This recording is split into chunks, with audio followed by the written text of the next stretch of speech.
السلام علیکم ورحمۃ اللہ وبرکاتہ۔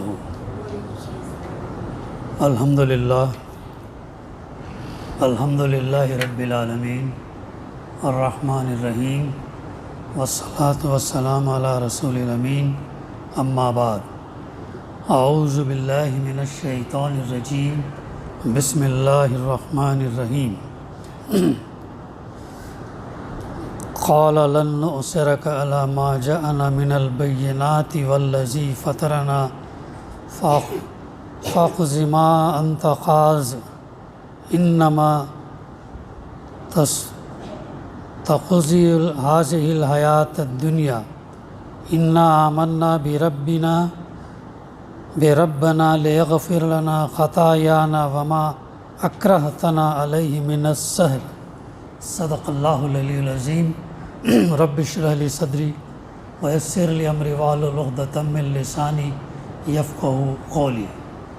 محترم بزرگوں، نوجوانوں، دوستوں، انشاءاللہ میری گفتگو کا موضوع ہوگا لذت بندگی، بندگی کا ٹیسٹ، یا بندگی کی حلاوت، یا بندگی کا ذائقہ، یا بندگی کے اندر جو مزہ ہم کو ملنا چاہیے وہ بندگی کیا ہے؟ بندگی اللہ کی غلامی ہے، اللہ کی فرما برداری ہے، اللہ کی اطاعت ہے۔ اللہ نے جن کاموں کو کرنے کے لیے کہا اسے کرنا ہے، اور اللہ نے جن سے رکنے کے لیے کہا اس سے رکنا ہے۔ یہ جو بندگی ہماری ہے، غلامی، اطاعت اور فرما برداری، اس کے اندر ہم حلاوت کیسے پیدا کریں؟ اس کا ذائقہ، اس کا مزہ ہم کیسے لیں؟ ہم اطاعت فرما برداری تو کرتے ہیں، لیکن اس کی حلاوت ہمیں کیسے آئے؟ یہ ایمان کے اندر جو عمل ہم کرتے ہیں اس کا مزہ ہمارے اندر کیسا ہے؟ تو عزیز ساتھیوں، ہم تمام جانتے ہیں یہ جو ہماری عبادات ہیں، نماز، روزہ، زکوٰۃ، حج، یہ عبادات دراصل ہمارے لیے ایک ٹریننگ ہے، تربیت ہے۔ یہ ہمیں تربیت دیتی ہیں کہ سب سے پہلے میری زندگی، اپنی زندگی اللہ کی مکمل بندگی میں آ جائے، مکمل فرما برداری میں آ جائے۔ اس کی تربیت ہے، اور اسی لیے دن میں 5 دفعہ بلایا جاتا ہے یہ تربیت کے لیے کہ تم جو ہے اپنا عملی اظہار کرو۔ ایمان ہے، اس کا عملی اظہار دن میں 5 دفعہ ہم کرتے ہیں نماز کے ذریعے سے۔ تو یہ لذت اس کے اندر کیسا پیدا ہوگی؟ دنیا کی ہر چیز کے اندر ایک لذت ہوتی ہے، ایک ٹیسٹ ہوتا ہے، ایک ذائقہ ہوتا ہے۔ بغیر ذائقے کے کوئی چیز جو ہے ہمیں پسند نہیں آتی۔ تو یہ بندگی کا ذائقہ کیسا ہو، تو انشاءاللہ اس کے اوپر جو ہے ہم سمجھنے کی کوشش کریں گے۔ اہل علم کے نزدیک دنیا میں لذت کے 3 قسم پائے جاتے ہیں۔ لذت، ٹیسٹ کے 3 قسم پائے جاتے ہیں۔ ایک ہے جسمانی لذتیں۔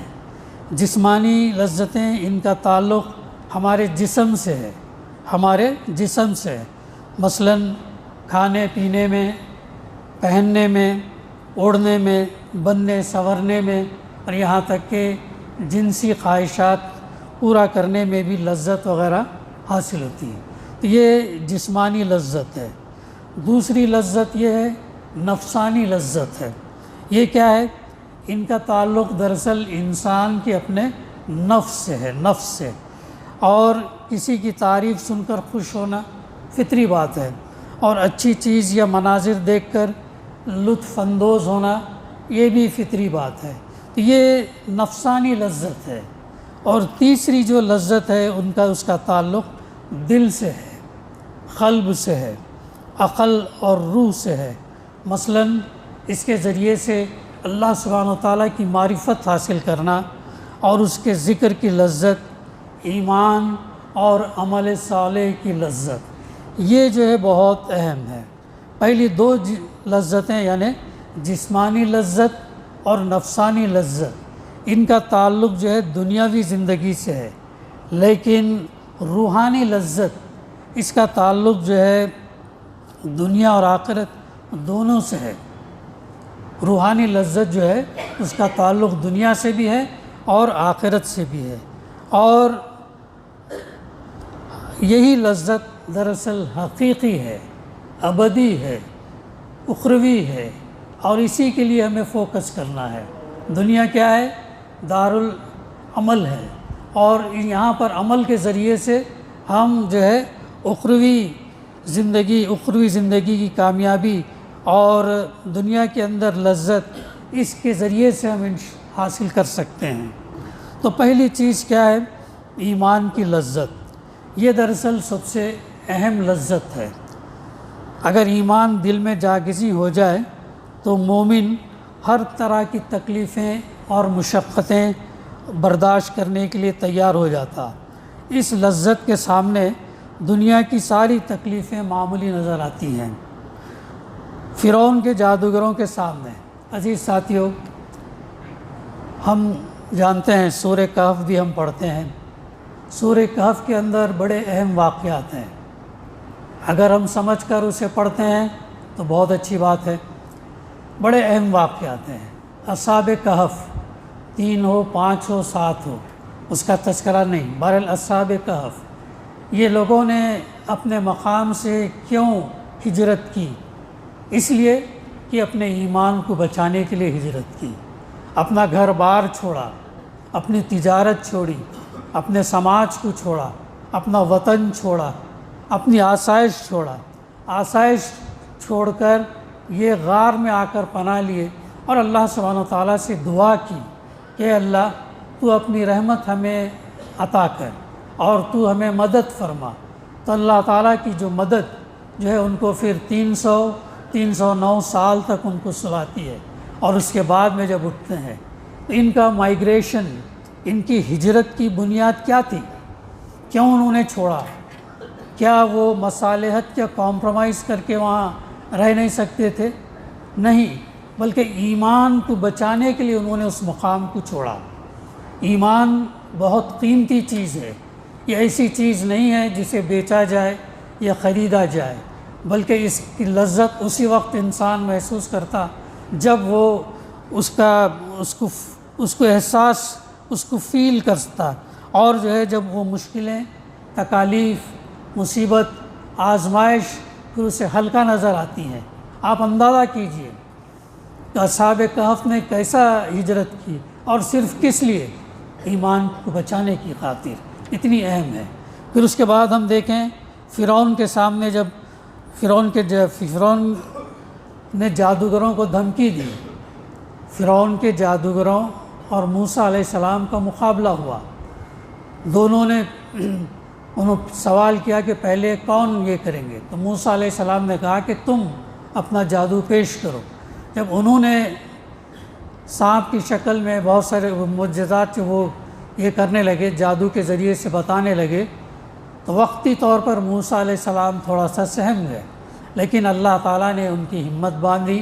پھر اللہ کے اذن سے انہوں نے اپنا عصا پھینکا، پھر وہ جو تمام جو جادو جو تھے، جادو کے ذریعے سے جو چیز بتا رہی تھی، تو عصا نے ان تمام چیزوں کو نگل لیا۔ اس کے بعد ان جادوگروں نے کیا کہا؟ ان جادوگروں نے پھر مسلمان ہو گئے، وہ ایمان لے آئے۔ کتنی بڑی چیز، یعنی وہ اس سے پہلے تو فرعون سے مطالبہ کر رہے تھے کہ اگر ہم اس مقابلے میں کامیاب ہوں گے تو ہمیں اس کا انعام کیا ملے گا؟ تو فرعون نے کہا تم میرے مقرب ترین ہوں گے، تم میرے قریب ترین بن جاؤ گے، محل کے اندر تمہارا مقام جو ہے بہت قریب ترین ہوگا۔ لیکن جیسے ہی ان کا جادو فیل ہوا اور انہیں بات سمجھ میں آ گئی کہ موسیٰ علیہ السلام جو پیش کر رہے ہیں وہ جادو نہیں ہے بلکہ اللہ کے اذن سے ایک معجزہ ہے، تو انہوں نے پھر فوراً ایمان لے آیا۔ جیسا ہی وہ ایمان لے آئے جادوگر نے، تو فرعون نے کیا کہا؟ کیا تم مجھے بغیر پوچھے تم ان کے اوپر ایمان لے آئے؟ تو جادوگروں نے جو کہا کہ ہم جو ہے فرعون کے سامنے انہوں نے کہا ہم ایمان کی لذت سے اب ہم معمور ہو چکے ہیں، ایمان ہمارے اندر جاگزین ہو گیا۔ تو فرعون نے کیا کہا؟ فرعون نے کہا میں تمہارے ہاتھ اور پیر مختلف سمت میں کٹوا دوں گا۔ کتنی بڑی سزا ہے یہ، ہم امیجن کر سکتے ہیں؟ میں اور ہم تمام اگر اس مقام پر ہے کہ اپنے آپ کو پیش کریں، ایک وقت کا سپر پاور، ایک بادشاہ جو بات پیش کر رہا ہے اور وہ کہہ رہا ہے کہ میں تمہارے ہاتھ اور پیر مختلف سمت میں کٹوا دوں گا، کتنی خطرناک سزا ہے۔ لیکن اس کے باوجود بھی وہ کیا کہتے ہیں؟ وہ جو ہے کسی بھی قیمت پر اس کا سودا کرنے کے لیے تیار نہیں ہوئے۔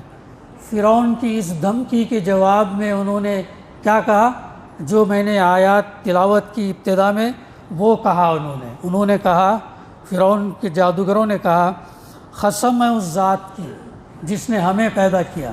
دیکھیں ان کا ایمان کا لیول فوراً کیسا چینج ہو گیا، فوراً چند لمحات کے اندر ان کا ایمان کتنا بدل گیا، اور ہر مصیبت کے لیے، ہر مشکل کے لیے، ہر تکلیف کے لیے، ہر آزمائش کے لیے وہ اپنے آپ کو پیش کرنے لگے اور کہنے لگے قسم ہے اس ذات کی جس نے ہمیں پیدا کیا۔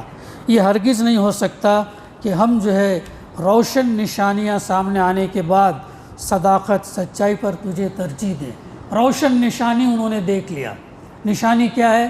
سائن ہے، اللہ کی جانب سے انڈیکیشنز ہیں کہ آج بھی ہمارے سامنے اگر ان بصیرت کی آنکھوں سے دیکھے تو وہ نشانیاں موجود ہیں، لیکن وہ نظر چاہیے، وہ سوچ چاہیے، وہ ایمان چاہیے، وہ قلب چاہیے جس کے اندر اس کے ذریعے سے ہم اپنے ایمان کو اتار سکیں۔ انہوں نے ان نشانیوں کو دیکھنے کے بعد انہوں نے اس پر ایمان لایا، اور ان کا اتنا پختہ یقین تھا کہ اگر فرعون طاقتور بادشاہ اگر وہ ہمیں مختلف سمت سے کاٹ بھی دے تب بھی ہم ایمان سے باز نہیں آئیں گے۔ عزیز ساتھی، یہ تھا وہ ایمان، یہ ہے وہ جو ایمان مطلوب ہے، یہ ہے وہ جو ایمان میں اور ہم تمام جو ہے اس کا جائزہ لینا چاہیے کہ ہمارے ایمان کی کیسی کیفیت ہے، ہمارا ایمان کیسا ہے، کیا ہمارے ایمان کے اندر لذت ہے یا نہیں، اس کی لذت ہم کو آتی ہے یا نہیں۔ تو پھر انہوں نے آگے کہا تو جو کچھ کرنا چاہے کر لے۔ کون کہہ سکتا ہے یہ بات؟ ایک جابر حکمراں کے سامنے کون کہہ سکتا ہے یہ بات کہ تو جو کچھ کرنا چاہے کر لے؟ یعنی یہ بالکل عین حقیقی ایمان والوں کی کیفیت ہے، بے خوف، بے جھجک، بغیر کسی ڈر کے، بغیر کسی جان کی فکر کے۔ جان بچانے کا مقصد نہیں تھا ان کا مقصد تو یہ تھا کہ اللہ کی معرفت حاصل کیا انہوں نے، اللہ کی نشانی کے ذریعے سے انہوں نے اس ایمان کی نشانی کے ذریعے سے اللہ کی معرفت حاصل کی، اللہ کو پہچانا۔ یہ ہے وہ چیز، جیسے ابراہیم علیہ السلام نے جب سوال جو کیا تھا اللہ تعالیٰ سے کہ اللہ تو مردوں کو کیسے زندہ کرتا ہے، تو مردوں کو، سورہ بقرہ کے اندر ہے، تو مردوں کو کیسے زندہ کرتا ہے؟ تو اللہ تعالیٰ نے سوال کیا کیا ابراہیم کیا تم ایمان نہیں رکھتے؟ تو ابراہیم علیہ السلام نے جواب دیا کہ اللہ میں ایمان تو رکھتا ہوں، لیکن میرے اطمینان قلب کے لیے تو بتا تو کیسے مردوں کو زندہ کرتا؟ تو پھر اللہ تعالیٰ نے ابراہیم علیہ السلام سے کہا تم 5 پرندے لو، 4 پرندے لو اور ان کو مانوس کرو، یعنی ٹیم کرو، ان کو جو ہے نا تم پالتو بناؤ۔ ایسا نہیں کہ جسٹ لیے اور یہ نہیں، پالتو ان معنوں میں کہ اگر تم ان کو آواز دو تو وہ تمہارے پاس دوڑ کر چلے آئے، اتنا تم ان کو پالتو بناؤ، اور اس کے بعد تم جو ہے ان کو ذبح کرو، ان کے ٹکڑے کرو، اور چاروں کو جو ہے ملا دو، اور چاروں کو 4 مختلف پہاڑیوں کے اوپر تم لے جا کر جو ہے ڈال دو، اور پھر اس کے بعد جس طریقے سے تم پہلے پکارتے تھے ان کو اسی طریقے سے تم پکارو تو وہ تمہارے پاس جو ہے دوڑتے ہوئے چلے آئیں گے۔ تو اس طریقے سے اللہ سبحانہ و تعالیٰ کی یہ جو نشانیاں ہیں، یہ جب نشانیاں ہمارے ادراک کے اندر، ہمارے ہوش حواس کے اندر جب یہ آ جاتی ہیں تو پھر ایمان کی لذت جو ہے پھر وہ پیدا ہوتی ہے، پھر اس کے سامنے انسان دنیا کے مشکل ترین حالات، مشکل ترین مصائب، تکالیف برداشت کر لیتا ہے۔ اس کے اندر شکایت نام کی چیز نہیں رہتی ہے۔ جیسے ایوب علیہ السلام 17 سال تک تقریباً بیماری کے اندر یہ رہے، لیکن کبھی اللہ سے شکایت نہیں کی، کبھی یہ نہیں کہا کہ میں ایک جلیل القدر نبی ہوں، میرے سامنے اتنا بڑا کام ہے، میں کیسے یہ کام کر سکوں گا اگر میں بیمار ہوا تو۔ صرف اتنا کہا آخر میں کہ اے اللہ تو ارحم الراحمین ہے، تو جانتا میں کس حال میں ہوں۔ بس اس کے بعد پھر اللہ تعالیٰ نے ان کو حکم دیا کہ جاؤ فلاں چشمے میں تم غسل کرو، تو پھر پوری بیماری ان کی چلی گئی۔ تو عزیز صاحب یہ ہوتا ہے وہ ایمان، یہ ہوتا ہے وہ ایمان جس کے اندر کوئی شکایت نہیں ہوتی ہے، کوئی صرف جو اللہ کے فیصلوں پر پھر انسان راضی ہوتا ہے، اللہ کے ہر فیصلے کو قبول کرتا ہے۔ جب اپنے آپ کو اگر اس راستے پر ڈال دے تو پھر اللہ کے فیصلوں پر راضی ہوتا ہے، چاہے اس کے لیے حق کا خیر کا معاملہ ہو، چاہے اس کے لیے شر کا معاملہ ہو، چاہے نفع کا معاملہ ہو، چاہے نقصان کا معاملہ ہو، وہ کہتا ہے کہ یہ فیصلہ اللہ کی جانب سے ہے۔ جب ہم اللہ کی اطاعت فرمانبرداری میں زندگی گزارتے ہیں اور اس کے باوجود اب اگر ہمارے اوپر کوئی امتحان آزمائش آتی ہے تو پھر ہم جو ہے اس ایمان کی بلبوتے پر اس کو جھیل لے جاتے ہیں، شکوہ شکایت کرتے نہیں بیٹھتے بلکہ اس سے برداشت کرتے ہیں، ہمت سے کام لیتے ہیں، صبر استقامت سے کام کرتے ہیں۔ تو انہوں نے وہی جواب دیا فرعون کے جادوگروں نے، تو جو کچھ کرنا چاہے کر لے۔ کتنی بڑی بات ہے ایک طاقتور بادشاہ کے سامنے یہ کہنا کہ تو جو کچھ کرنا چاہے کر لے، تو زیادہ سے زیادہ بس اسی دنیا کی زندگی کا فیصلہ کر سکتا ہے۔ کتنا بھی بڑا طاقتور ہمارے سامنے کوئی بھی ہو، کیا کر سکتا ہے؟ وہ صرف دنیا کی زندگی کا فیصلہ کر، اس کے آگے کچھ نہیں کر سکتا، اور وہ بھی اتنا ہی کرے گا جتنا اللہ اس کو اجازت دے، اس سے زیادہ نہیں کرے گا۔ یہ توکل، یہ ایمان کی لذت جب ہمارے اندر آ جائے تو انشاءاللہ پھر مصائب، تکالیف، پھر حالات پھر کیسے بھی رہیں، ہم پھر استقامت پر جمے رہیں گے۔ پھر ہم جو ہے اس کلمے کی اہمیت کو سمجھیں گے، اس کلمے کی خاطر ہم کسی سے سودا بازی نہیں کریں گے، اس کلمے کی خاطر ہم حالات کا مقابلہ کریں گے اور ہمت سے کام لیں گے اور اللہ پر توکل کریں گے۔ ہم تو اپنے رب پر ایمان لے آئے۔ کیا جواب تھا ان کا، جادوگروں کا؟ ہم تو اپنے رب پر ایمان لے آئے تاکہ وہ ہماری خطائیں معاف کر دے۔ ان کا یقین دیکھیے کیسا ہے، زندگی بھر شرک کیا، زندگی بھر سورج کی پرستش کی، زندگی بھر جادو میں گزارا، لیکن عین اس نشانی کو دیکھنے کے بعد جب ایمان لے آئے تو اللہ سے وہ دعا کر رہے ہیں کہ ہم تو اپنے رب پر ایمان لے آئے۔ کیوں؟ تاکہ وہ ہمارے گناہوں کو معاف کرے۔ ان کو یقین ہے، اور اس جادوگری سے جس پر تو نے ہمیں مجبور کیا تھا، اور جو جادوگری ہم کرتے تھے اس پر تو نے ہم کو مجبور کیا۔ اللہ کے رسول صلی اللہ علیہ وسلم کی سیرت میں ہمیں ایمان کی لذت اور حلاوت کی بے شمار مثالیں ملتی ہیں۔ سیرت کا ہم مطالعہ کریں، سیرت صحابہ کا اگر ہم مطالعہ کریں، سیرت صحابہ الحمدللہ ہر ہفتے سنیچر کے دن بعد نماز عشاء پڑھی جاتی ہے۔ کیسے کیسے واقعات ہیں سیرت صحابہ کے، کیسے کیسے قربانی، کیسے کیسے چیز وہ لوگوں نے عمل کیا ہے، اس کا اندازہ جو ہے ہم سننے کے بعد، سمجھنے کے بعد، ہم غور کرنے کے بعد ہی جو ہے، اور بہت امیزنگ واقعات ہیں، ایسے ایسے قربانیاں ہیں کہ ہم سوچ بھی نہیں سکتے کہ ایسی قربانیاں، ایسا ان کا ایمان جو ہے یہ تھا۔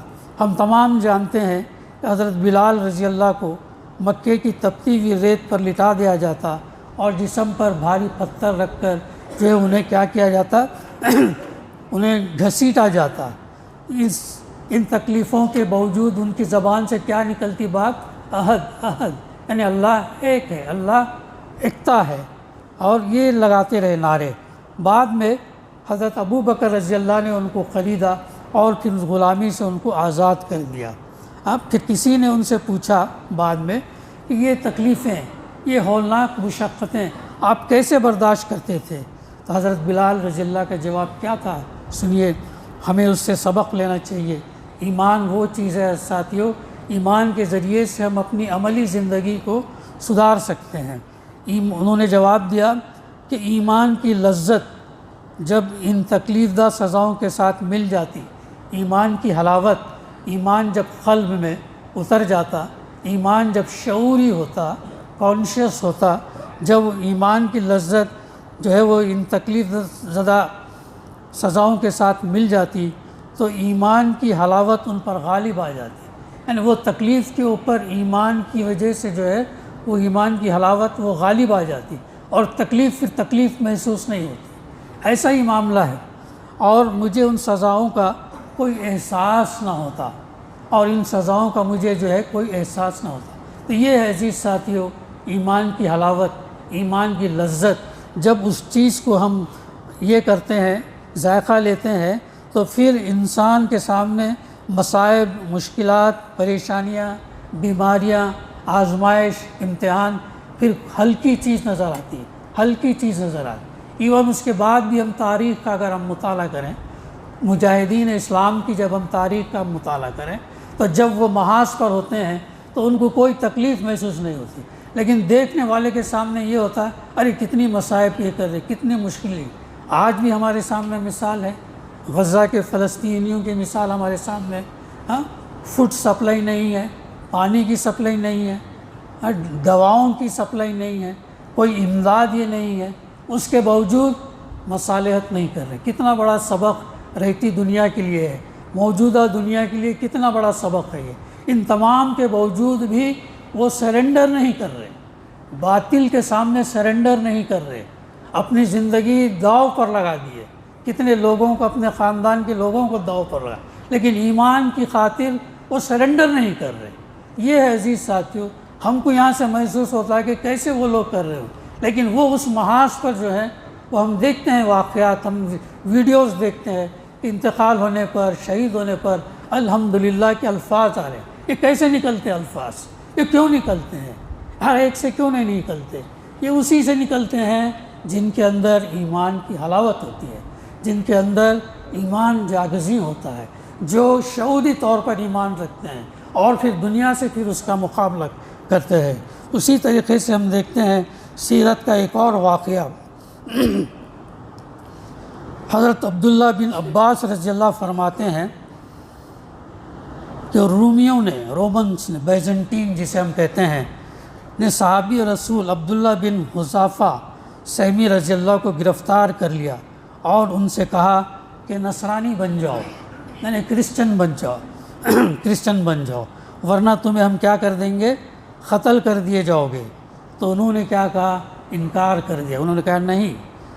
پھر ان کے کہنے پر پیتل کی ایک بڑی ہانڈی میں تیل کھولایا گیا، پیتل کی ایک بڑی ہانڈی میں تیل کھولایا گیا، ایک مسلمان قیدی کو لایا گیا اور اس سے بھی کہا گیا کہ تم بھی کرسچن ہو جاؤ، نصرانیت قبول کرو۔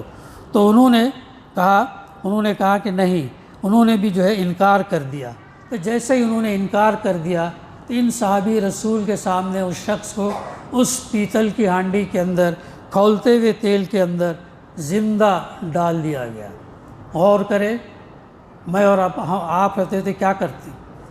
ہمیں اپنا جائزہ احتساب ہمیں لیتا رہنا چاہیے کہ ان واقعات کی روشنی کے اندر، یہ واقعات ہمیں سننے سنانے کے لیے نہیں ہے، بلکہ یہ اس سے ہم عبرت حاصل کرنا چاہیے، اس سے ہم نصیحت حاصل کرنا چاہیے، اس سے ہم سبق لینا چاہیے۔ تو سامنے ان کے سامنے ڈال دیا گیا۔ پھر عبداللہ بن حذیفہ سے کہا گیا کہ ہمارا دین قبول کر لو، یعنی نصرانیت قبول کر لو، اگر نہیں کریں گے کہ پھر تمہارا بھی حشر یہی ہوگا۔ تو انہوں نے پھر نفی میں جواب دیا، انہوں نے کہا نہیں، میں تمہارا دین جو ہے قبول نہیں کروں گا۔ دیکھیے کیسے کیسے واقعات ہیں، یہ صرف اسٹوری نہیں ہے بلکہ سچے واقعات ہیں جو یہاں تک ہم تک پہنچے ہیں۔ تو انہوں نے بھی نفی میں جواب دیا، جس پر انہیں بھی اس ہانڈی میں ڈالنے کا حکم دیا گیا اور وہ رونے لگے۔ ڈالنے کا جب حکم سنایا گیا تو وہ رونے لگے۔ تو اس کے جو ساتھی تھے، درباری تھے، درباریوں نے کہا یہ موت سے گھبرا کر رو رہا ہے، یہ موت سے ڈر کی وجہ سے جو ہے رو رہا ہے، تو اسے چھوڑ دو۔ حضرت عبداللہ رضی اللہ نے جواب دیا، اس کا ترجمہ یوں ہے، تم یہ مت سمجھنا کہ میں موت سے گھبرا کر رو رہا ہوں۔ دیکھیں کیسا ان کا ایمان تھا، کیسا ان کا یقین تھا۔ ایسے لوگ عزیز ساتھیو ظاہر ہے کہ جنت کے مستحقین میں سے ہوں گے۔ تو تم یہ مت سمجھنا کہ موت سے گھبرا کر رو رہا ہوں، میں تو اس غم میں رو رہا ہوں کہ میری صرف ایک جان ہے، میں اس غم میں رو رہا ہوں کہ میری صرف ایک جان ہے، میری تمنا ہے کہ میرے جسم کے بالوں کی گنتی کے برابر بھی جانیں ہوتی اور ان سب کے ساتھ یہ سلوک کیا جاتا تو میں اپنے ایمان کی حفاظت کے لیے سب کو قربان کر دیتا۔ کیسا اسٹیٹمنٹ ہے، کیسا جواب ہے۔ ہم حدیث میں سنتے ہیں کہ شہید ہی وہ واحد شخص ہوگا جو جنت میں جانے کے بعد جب اللہ اس سے سوال کرے گا تو وہ دوبارہ دنیا میں آنے کے لیے خواہش کرے گا، دنیا میں دوبارہ آئے اور اسی طریقے سے 10 مرتبہ آئے، 10 مرتبہ اللہ کے راستے میں جان دے اور جو ہے وہ یہ اس چیز کو پسند کرے گا۔ اور ان کا جواب کیا تھا؟ جتنے بال ہیں میرے جسم پر اتنی بار اتنی زندگیاں مجھے ملیں اور میں اللہ کے راستے میں جو ہے اپنے آپ کو قربان کر دوں۔ تو عزیز ساتھی، یہ ہے ایمان کا لیول، یہ ہے ہمارے اسلاف نے ایمان کی مثالیں ہمارے سامنے چھوڑ کر گئی ہیں، اور یہ ہے اس چیز سے ہمیں سبق، عبرت اور ہم کو نصیحت لینا چاہیے۔ اللہ کے رسول صلی اللہ علیہ وسلم نے ایمان کی لذت کو پانے کی ذرائع بھی اللہ تعالیٰ یہ کیسے حاصل کر سکیں گے کہ اللہ کے رسول صلی اللہ علیہ وسلم نے ذرائع بھی بتائے ہیں جنہیں اپنا کر ہم بھی اس لذت ایمان سے جو ہے ہم آشنا ہو سکتے ہیں۔ حضرت انس رضی اللہ سے مروی ہے کہ اللہ کے رسول صلی اللہ علیہ وسلم نے فرمایا، بخاری اور مسلم کی حدیث ہیں، 3 چیزیں ایسی ہیں جو کسی میں پائی جائیں تو وہ ایمان کی لذت سے آشنا ہوگا۔ 3 اگر ہم اپنا احتساب، اپنا جائزہ اگر لینا چاہیں تو ہم اپنا جائزہ لیں۔ 3 چیزیں ایسی ہیں جو کسی میں پائی جائیں تو وہ ایمان کی لذت سے آشنا ہوگا۔ اللہ اور اس کے رسول کی محبت دوسری تمام چیزوں کی محبت سے بڑھ کر ہو۔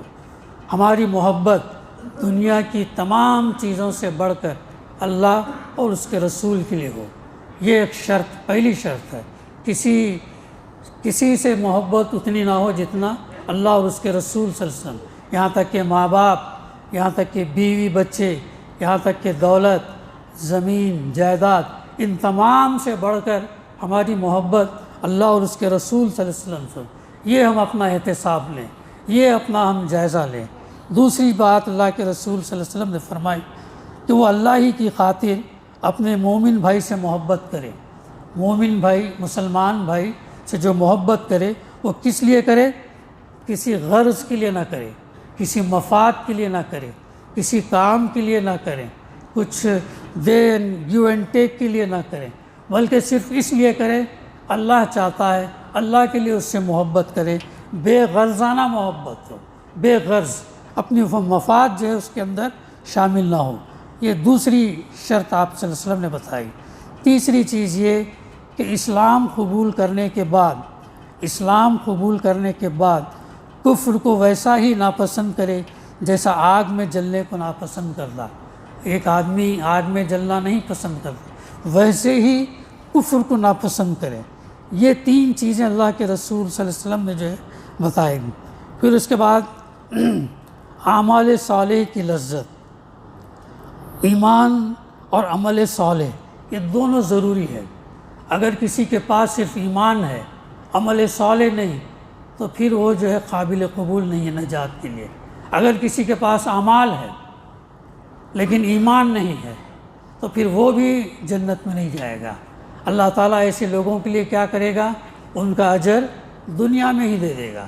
جیسے بہت سارے دنیا کے اندر فلانتھروپسٹ ہیں، بہت سارے لوگ جو ہے کام کرتے ہیں، ایجوکیشن میں کام کرتے ہیں، ہاسپٹلس میں کام کرتے ہیں، لوگ غریبوں کی مدد کرتے ہیں، یتیم خانے کھولے ہوئے ہیں۔ مدر ٹریسا لیپرسی جیسا مرض کی جو ہے اس نے ہاسپٹل کھول کے رکھی۔ جتنا اگر ایمان اگر نہیں ہے، صرف عمل ہے، تب بھی قابل قبول نہیں ہے۔ دونوں لازمی ہے، ایمان اور عمل صالح دونوں ضروری ہے۔ تو اس میں سب سے پہلی چیز جو ہے نماز ہے۔ اعمال صالح میں سب سے اہم چیز جو ہے نماز ہے۔ نماز کی لذت کے بارے میں اللہ کے رسول صلی اللہ علیہ وسلم نے جو فرمایا ہم تمام جانتے ہیں۔ یہ نماز جو ہے میری آنکھوں کی ٹھنڈک ہے۔ آپ صلی اللہ علیہ وسلم اس میں جو ہے نماز آنکھوں کی ٹھنڈک ہے۔ اس حدیث میں اللہ کے رسول صلی اللہ علیہ وسلم نے نماز کو آنکھوں کی ٹھنڈک قرار دیا۔ اس دنیا میں ایک مومن کو آنکھوں کی ٹھنڈک اور حقیقی سرور جو ہے نماز سے حاصل ہوتا ہے۔ کیوں؟ کیونکہ نماز حقیقت میں اللہ سے ہم کلامی اور سرگوشی کا ذریعہ ہے۔ ہم کلام ہوتے ہیں۔ کیسے؟ ہم اس کا کلام نماز کے اندر پڑھتے ہیں، ہم اس کا کلام سنتے ہیں امام کے ذریعے سے۔ اگر ہم اسے سمجھ میں آئے تو پھر ہم اس سے سرگوشی کر رہے ہیں، ہم اس کی ہدایات کو ہم جو ہے سن رہے ہیں، ہم اس تعظیم کر رہے ہیں، ہم اس سے جو ہے اس کے اندر سوال جواب دونوں ہے۔ اور قرآن مجید کا موضوع انسان ہے، اور قرآن مجید اللہ تعالیٰ نے تمام انسانوں کے لیے ہدایت کے لیے بھیجا ہے۔ ثواب تو ملے گا سیکنڈری، لیکن اس کا بنیادی مقصد جو ہے قرآن مجید کا کیا ہے؟ ہدایت ہے، گائیڈنس ہے، گائیڈنس ٹو مین کائنڈ، پورا ہیومینٹی کو گائیڈ کرتا ہے۔ اور خصوصاً جب بندہ سجدے کی حالت میں ہوتا، اللہ تعالیٰ سے بے انتہا قریب ہوتا، جس سے اس کے دل کو قرار اور آنکھوں کو ٹھنڈک نصیب ہوتی ہے۔ تو عزیز ساتھیوں، اور بھی مزہ اس کے اندر مضمون اور بھی چیزیں ہیں۔ مختصراً یہ کہ نماز کے بعد ہم یہ دیکھتے ہیں قیام اللیل ہے، اور بھی مثالیں اس کے اندر ہیں، لیکن وقت کم ہے۔ مختصراً میں آپ کے سامنے وہ باتیں عرض کرتے ہوئے آگے بڑھتا ہوں۔ قیام اللیل ہے، رات میں بیدار ہو کر عبادت کرنا بہت ہی دشوار کام ہے، مگر اللہ کے نیک بندوں کے لیے جو ہے وہ کوئی مشکل نہیں ہے۔